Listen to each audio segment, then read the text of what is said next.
Selama libur Lebaran 2024, Dinas Pariwisata Palembang meningkatkan keamanan dan juga kenyamanan wisatawan dengan membentuk tim operasi ketupat bersama Polrestabes Palembang.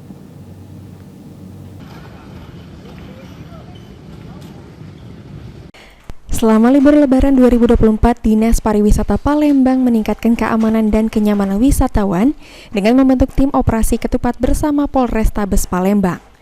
Kepala Dinas Pariwisata Palembang Sulaiman Amin mengatakan, titik-titik destinasi wisata yang menjadi pengawasan yakni di Benteng Kuto Besak dan Pulau Kemarau.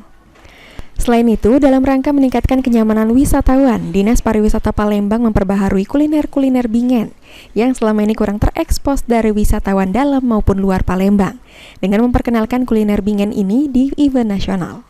Kemarin kita sudah rapat dengan Pak Kapolres masuk di dalam tim operasi ketupat. Jadi kita juga sudah menugaskan karena kita ada KUPT kita seperti Benteng Kuto Besak, Pulau Kemarau, ada wisata buatan. Kita suruh standby, jadi mereka turut mengawasi bersama-sama dengan seluruh jajaran yang termasuk di dalam tim operasi ketupat. Nah, mudah-mudahan kita berharap Palembang bisa aman. Kami juga berharap kepada masyarakat, sudahlah, jadilah nak nyopet, nak nodong, nak malah. Ini saatnya kita menjadi tuan rumah yang terbaik supaya wisatawan tidak jero dan Palembang memang benar-benar jadi kota wisata.